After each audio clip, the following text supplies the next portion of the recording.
ఈ మధ్య యంగ్ ఏజ్లోనే అర్ధంతరపు మరణాలు చోటు చేసుకుంటున్నాయి. ముఖ్యంగా కోవిడ్ తర్వాత ఈ మరణాలు ఎక్కువయ్యాయి. దీనికి ప్రధానమైన కారణం ఏంటంటే బ్రెయిన్ స్ట్రోక్, పక్షవాతం. ఇంతకుముందు కాలంలో యంగ్ ఏజ్లో పక్షవాతం రాదేమో అని అనుకునేవాడు, కానీ ఈ మధ్య వచ్చేస్తుంది. మరి దీనికి ఏం చేయాలి? దీనికి సంబంధించిన నివారణ పద్ధతులు ఏమిటి? ఒకవేళ బ్రెయిన్ స్ట్రోక్ వస్తే దీనికి సంబంధించి ఆయుర్వేద ట్రీట్మెంట్స్, అలాగే ఆయుర్వేద చికిత్సా వ్యూహాలు ఎలా ఉంటాయి? ఈ మొత్తం సమాచారాన్ని ఈ వీడియోలో మనం తెలుసుకోబోతున్నాం.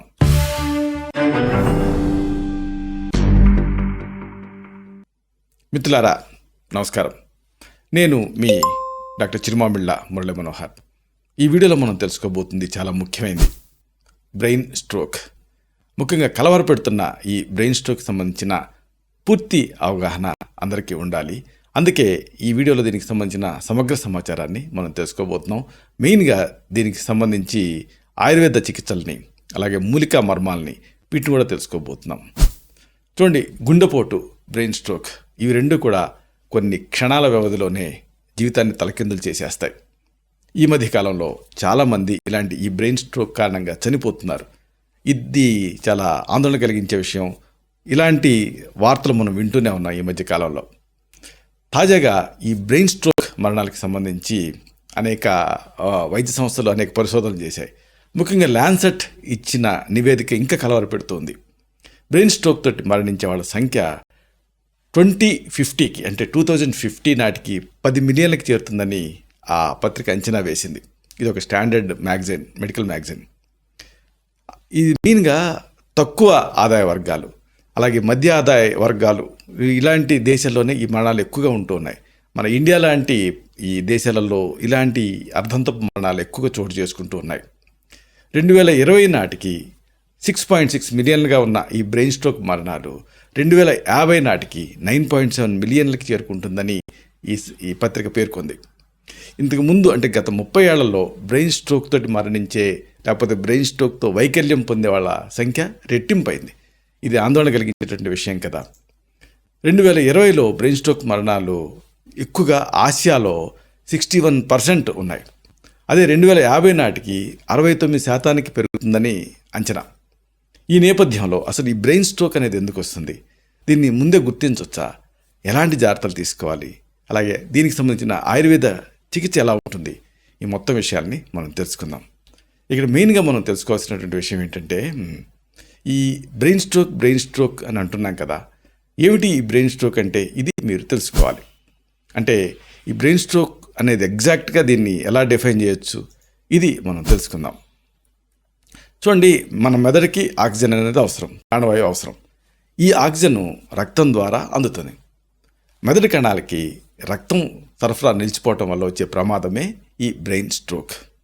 ఈ అంతరాయం వల్ల మెదడు కణాలకి ఆక్సిజను, అలాగే ఇతర పోషకాలు ఇవి అందవు. దీంతో ఆ కణాలు నిర్వీర్యమైపోతాయి, చనిపోతాయి. ఇలా కణాలు అనేవి చనిపోవటం వల్ల శరీరంలో కొన్ని భాగాలు పనిచేయవు. ఈ సమస్యని ఏమాత్రం నిర్లక్ష్యం చేసినా ప్రాణాలు పోయే ప్రమాదం ఉంటుంది. అయితే కొన్నిసార్లు ఈ సమస్యను ముందే పసిగట్టామనుకోండి, ప్రమాదం నుంచి బయటపడవచ్చు కదా. సరే, ఈ సందర్భంగా మీరు తెలుసుకోవాల్సింది ఏమిటంటే, ఈ బ్రెయిన్ స్ట్రోక్ అనేది ఎన్ని రకాలు, ఇది తెలుసుకోవటం అవసరం. బ్రెయిన్ స్ట్రోక్ని మనం సౌలభ్యం కోసం 3 రకాలుగా విభజించవచ్చు. ఒకటి ఇస్కీమిక్ స్ట్రోక్, ఇస్కీమియా అంటే నేరో అవటం. 2 హెమరేజిక్ స్ట్రోక్, హెమరేజ్ అంటే బ్లీడింగ్ అవటం. 3 ట్రాన్సియంట్ ఇస్కీమిక్ అటాక్, అంటే అలాగా తాత్కాలికంగా వచ్చి మళ్ళీ క్లియర్ అవుతూ ఉండటం. ఇస్కీమిక్ స్ట్రోక్ని మనం అర్థం చేసుకోవాలంటే, మెదడుకి వెళ్ళే రక్తనాళాల్లో రక్తం గడ్డకట్టుకుపోవటం వల్ల వచ్చేటటువంటి స్ట్రోక్, దీన్ని ఇస్కీమిక్ స్ట్రోక్ అని అంటారు. ఇక హెమరేజిక్ స్ట్రోక్ ఏమిటి అంటే, మెదడు రక్తనాళాలు ఆ ప్రెషర్కి దెబ్బతిని రక్తస్రావం అవుతుంది. అలా వచ్చేటటువంటి స్ట్రోకే ఈ హెమరేజిక్ స్ట్రోక్. ఇంకా టీఐఏ, ట్రాన్సియంట్ ఇస్కీమిక్ అటాక్ అంటారు. ఈ ట్రాన్సియంట్ ఇస్కీమిక్ అటాక్ అనేది ఏంటంటే, ఉన్నటువంటి రక్త సరఫరా ఆగిపోతుంది. ఆగిపోయి మళ్ళీ దానంతట అదే తిరిగి స్టార్ట్ అవుతుంది. కానీ ఇది మనకు ఒక వార్నింగ్ సిగ్నల్ లాగా పనిచేస్తుంది. ఈ స్థితిని ట్రాన్సియంట్ ఇస్కీమిక్ అని ఎందుకంటారంటే, అలా తాత్కాలికంగా వచ్చి మళ్ళీ క్లియర్ అవుతుంది కాబట్టి.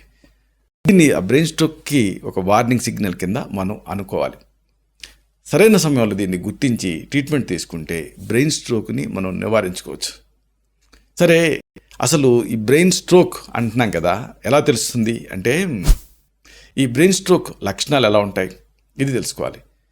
చూడండి, సాధారణంగా ఆ కారణాన్ని బట్టి దాన్ని పాథోజెనిసిస్ అనేది, తర్వాత దాని ప్రోగ్నోసిస్ అనేది ఉంటుంది. కానీ దేంట్లోనైనా సరే, ఏ బ్రెయిన్ స్ట్రోక్ అయినా సరే లక్షణాలు మాత్రం దాదాపు ఒకే రకం ఉంటాయి.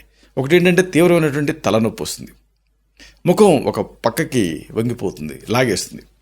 అలాగే 2 చేతులు పైకి ఎత్తలేరు, ఒక చేతిలో తిమ్మిరిగా అనిపిస్తుంది, బలహీనంగా మారుతుంది, ఇలాగ చేతిని ఎత్తలేరు, నడవలేకపోవచ్చు. ఇలాంటి లక్షణాలు కనిపిస్తాయి. కొన్ని సందర్భాల్లో ఛాతీ నొప్పి ఉంటుంది, శ్వాసలో సమస్యలు వస్తూ ఉంటాయి, స్పష్టంగా మాట్లాడలేరు, ఆందోళనగా అనిపిస్తూ ఉంటుంది, కన్ఫ్యూజన్ ఉంటుంది, వాంతులు అవుతాయి, కళ్ళు తిరుగుతూ ఉంటాయి, స్పృహ తప్పుతారు. సరే, నడవలేకపోవటం మామూలే. ఇలాంటి లక్షణాలు కనిపిస్తే అది స్ట్రోక్కి దారితీసేటువంటి ప్రమాదం ఉంటుంది అని జాగ్రత్త పడాలి. ముఖ్యంగా ఎక్కిళ్ళు కూడా ఎక్కువగానే వచ్చే అవకాశం ఉంటుంది. వీటిని గుర్తించి వైద్య సహాయం పొందడం చాలా అవసరం. సరే, సంక్షేపత క్రియాయోగో నిదానస్య వర్జనం అంటాం, అంటే కారణాలు తెలుసుకోవాలి. కాబట్టి ఈ బ్రెయిన్ స్ట్రోక్ రావడానికి కారణాలు ఏమిటి, ఇది తెలుసుకోవాలి. ముందుగా మనం చెప్పుకోవాల్సింది హై బ్లడ్ ప్రెషర్, అధిక రక్తపోటు ముఖ్యమైన కారణం. చాలామంది గమనిస్తే మామూలుగా రెగ్యులర్గా ఈ బీపీ మందులు వాడుతున్నారు, ఆ బ్రెయిన్ స్ట్రోక్ వచ్చే రోజు మర్చిపోతారు, అదే రోజు వచ్చేస్తుంది. కాబట్టి అధిక రక్తపోటు ఒక కారణం, ఆ రక్తపోటుకు వాడే మందులు మర్చిపోవటం మరొక కారణం. అలాగే మధుమేహం కూడా ఒక కారణమే, అంటే వాస్కులర్ చేంజెస్ వచ్చేస్తాయి. అతి ముఖ్యమైన కారణం కొలెస్ట్రాల్ పెరగటం. దీనికి ప్రీడిస్పోజింగ్ ఫ్యాక్టర్స్ ఏంటంటే స్మోకింగ్ ఒక కారణం అని చెప్పొచ్చు మనం. అలాగే ఆల్కహాల్ కూడా, ఎందుకంటే దీంతో ఫ్యాటీ లివర్ వస్తుంది, ఆ ఫ్యాటు రక్తనాళాల్లో చేరుతుంది. ఇంకా అచేతనమైన జీవన విధానం, వ్యాయామం చేయకపోవటం, అలాగే ఒబేసిటీ, ఊబకాయం, ఇంకా ఎక్కువగా ఆందోళన పడేటువంటి మనస్తత్వం ఉండటం, నెగిటివిటీ, ఇంకా గుండె సంబంధ వ్యాధులు, అలాగే ఇక లిపిడ్స్ అంటే రక్తంలో 1% బాగా పెరగటం, ప్లాస్మా లిపిడ్స్ అంటారు. ఇలాంటివి ఈ పెరగటం వల్ల కూడా బ్రెయిన్ స్ట్రోక్ వచ్చే అవకాశాలు ఎక్కువ అవుతాయి. స్మోకింగ్ చేయని వాళ్ళతో పోలిస్తే స్మోక్ చేసే వాళ్ళకి ఈ రిస్క్ బాగా ఎక్కువ, అంటే 10 ఏళ్ల కంటే ముందే ఈ వ్యాధి బారిన పడేటువంటి అవకాశం ఉంది. ధూమపానం, మద్యపానం ఈ రెండిటికి మెయిన్గా దూరంగా ఉంటే పక్షపాతాన్ని, బ్రెయిన్ స్ట్రోక్ని చాలా వరకు ప్రివెంట్ చేయొచ్చు. ఇక అధిక బరువు, అలాగే డయాబెటీస్, గుండె జబ్బులు, వీటి బారిన పడే అవకాశం కూడా ఈ స్మోకింగ్ తోటి, ఆల్కహాల్ తోటి ఉంది. కాబట్టి దీంతో బ్రెయిన్ స్ట్రోక్కి గురయ్యేటువంటి అవకాశం కూడా ఉంది. మన దేశంలో 30% స్ట్రోక్ కేసులకి మెయిన్ కారణం ఏంటంటే హై బ్లడ్ ప్రెషర్, రక్తపోటుని గుర్తించకపోవటం, గుర్తించిన అశ్రద్ధ చేయటం. ఇది మెదడు లోపల రక్తం గడ్డగట్టడానికి కారణం అవుతుంది. అలాగే రక్తనాళాలు పగిలి బ్లీడింగ్ అవడానికి కూడా కారణం అవుతుంది. అంటే దీనివల్ల రక్తనాళాలు దెబ్బతింటాయి, చిన్న రక్తనాళాలు. మెదడులో రక్తస్రావం కారణంగా స్ట్రోక్ ప్రమాదాన్ని ఈ థ్రాంబోస్ అనేది పెంచుతుంది. సరే, మరి ఏం చేయాలి? దీనికి సంబంధించిన ట్రీట్మెంట్స్, అలాగే జాగ్రత్తలు ఇవి తెలుసుకోవాలి. ప్రధానంగా ఈ మధ్యకాలంలో మనం గమనిస్తుంది ఏంటంటే పోస్ట్ కోవిడ్ కండిషన్స్లో వర్క్ ఫ్రమ్ హోమ్ ఎక్కువైంది. దీంతో ఎక్కువ గంటలు కూర్చుంటున్నారు, దాంతో ఆ సమస్య ఇంకా ఎక్కువైపోతుంది. కాబట్టి కనీసం 2 గంటలకు ఒకసారైనా కుర్చీ నుంచి లేచి అటు ఇటు నడుస్తూ ఉండాలి. ఒకవేళ మీకు కుదరలేదనుకోండి, ఫోన్ వచ్చినప్పుడల్లా లేవండి. ఇలాగే రోజు కనీసం ఒక అరగంట అయినా ఎక్సర్సైజ్ చేస్తూ ఉండండి. దీనివల్ల స్థూలకాయం, అధిక రక్తపోటు, డయాబెటీస్ ఇలాంటి వాటిని ప్రివెంట్ చేయొచ్చు. వీటిని ప్రివెంట్ చేస్తే బ్రెయిన్ స్ట్రోక్ని ప్రివెంట్ చేయొచ్చు. ఫాస్ట్ ఫుడ్స్, ప్రాసెస్ చేసిన ఆహారాలు, అలాగే ఎక్కువ షుగర్ ఉండేటటువంటి కోలా డ్రింక్స్, అలాగే కొవ్వు ఎక్కువ ఉండేటువంటి ఆహారం, వీటి వల్ల ఈ కొలెస్ట్రాల్ పెరుగుతుంది. కొలెస్ట్రాల్ పెరగడం వల్ల బ్రెయిన్ స్ట్రోక్ రిస్క్ పెరుగుతుంది, కాబట్టి హై బీపీ రిస్క్ పెరుగుతుంది. కాబట్టి వీటన్నిటిని మానేయాలి. ఫాస్ట్ ఫుడ్స్, ప్రాసెస్ చేసిన ఆహారాలు, అలాగే ఎక్కువ షుగర్ ఉండేటువంటి కూల్ డ్రింక్స్, అలాగే కొవ్వు ఉండేటువంటి ఆహారం.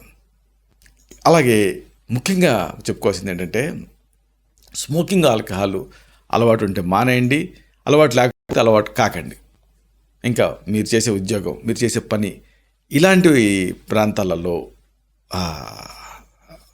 ఒత్తిడి ఉందేమో, స్ట్రెస్ ఏమైనా ఉందేమో గమనించండి. ఇది గుండెపోటుకి, మెదడు తాలూకు స్ట్రోక్కి కారణం అవుతుంది. కాబట్టి ఈ స్ట్రెస్ని తగ్గించుకునే ప్రయత్నం చేయండి. అలాగే అతి ముఖ్యమైనది నిద్ర లేకపోవటం. కాబట్టి సరైన నిద్ర లాగా చూసుకోండి. 6 నుంచి 8 గంటల నిద్ర అవసరం. ఈ నిద్ర లేకపోవడం వల్ల స్థూలకాయం, డయాబెటీస్, గుండె జబ్బులు వస్తాయి. దీంతో బ్రెయిన్ స్ట్రోక్ రిస్క్ పెరుగుతుంది. ఇప్పుడు చెప్పుకున్నటువంటి ఈ బ్రెయిన్ స్ట్రోక్ లక్షణాలు మీలో ఏమి కనిపించినా కానీ అశ్రద్ధ చేయకండి. ఏమీ లేకపోతే పర్లేదు, కానీ ఉంటే మాత్రం ముందే కనుక్కున్నట్టు అవుతుంది. మరి ఈ సమస్య మీకుంది, అప్పుడు ఏం చేయాలి అంటే దీనికి సంబంధించి చక్కని మూలికా వైద్యాలు ఉన్నాయి. వీటి మనం తెలుసుకుందాం. కటుక రోహిణి, ఇది మీకు ఆయుర్వేదం మురికల షాపులో దొరుకుతుంది. దీని పొడిని 1 గ్రాము నుంచి 3 గ్రాముల మోతాదుగా ఒక 5 మిల్లీలీటర్లు అంటే 1 టీ స్పూన్ ఆముదంతో కలిపి లోపలికి తీసుకుంటూ ఉండాలి. ఇంకోటి నీరుల్లిపాయ, దీని రసం, అల్లం రసం సమాన భాగాలు కలిపి పూటకి 1 టేబుల్ స్పూన్ మోతాదుగా దీన్ని లోపలికి తీసుకుంటూ ఉండాలి. దీంతో ఆ స్ట్రోక్ రిస్క్ తగ్గుతుంది, ఒకవేళ వచ్చినంతగా కోలుకుంటారు. ఇంకా ఇంగువ, దీన్ని వేయించాలి, అంటే పెనం మీద వేయిస్తే దాంట్లో ఉండేటటువంటి టాక్సిటీస్ అన్నీ వెళ్ళిపోతాయి. దీన్ని 1 పావు టీ స్పూన్ నుంచి 1/2 టీ స్పూన్ మోతాదుగా ప్రతిరోజు ఒకసారి తేనె అనుపానంగా తీసుకుంటూ ఉండాలి. ఇది కూడా ఈ బ్రెయిన్ స్ట్రోక్లో ఉపయోగకరంగా ఉంటుంది. అలాగే సదాపాకు, దీన్ని మెత్తగా నూరి ఆ రసం తీసి దాన్ని కరక్కాయ పొడితో కలిపి తీసుకోవాలి. సదాపాకు రసం 5 మిల్లీలీటర్లు అయితే కరక్కాయ పొడి 3 గ్రాములు.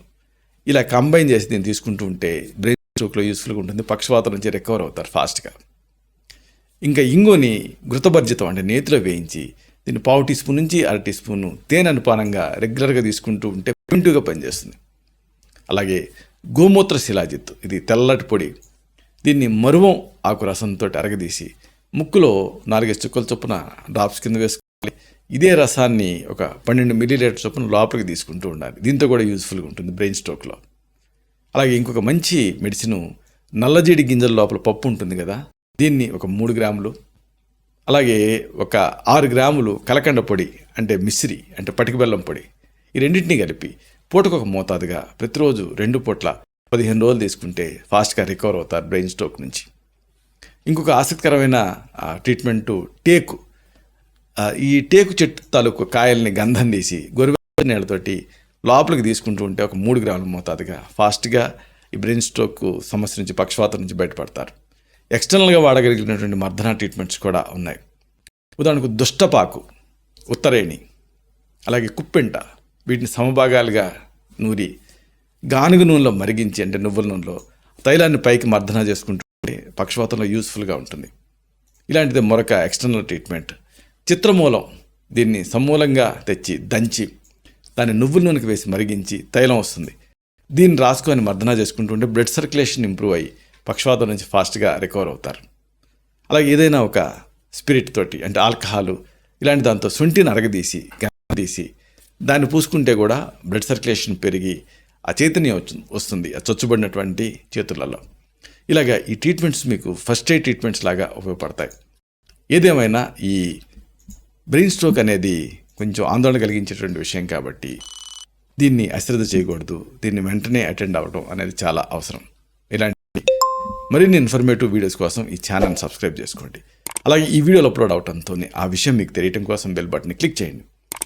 అన్నిటికంటే ముఖ్యంగా ఇలాంటి అద్భుతమైన చక్కని విషయాలు వేరే వాళ్ళకు ఉపయోగపడటం కోసం ఈ వీడియో తాలూకు లింక్ని మీ సర్కిల్స్తో షేర్ చేసుకోండి. అలాగే ఆ లైక్ బటన్ని క్లిక్ చేస్తే ఇది మరింత ఎక్కువ మందికి రీచ్ అవుతుంది. ఈ వీడియో తాలూకు పర్పస్ అవుతుంది. శతం జీవ శరదో వర్ధమానః, శతం హేమంతాన్ శతం వసంతాన్, 100 శరత్తులు 100 హేమంతాలు 100 వసంతాలు వర్ధిల్లుతూ జీవించండి. Stay happy, be positive, keep smiling, stay safe, love you all. శుభం.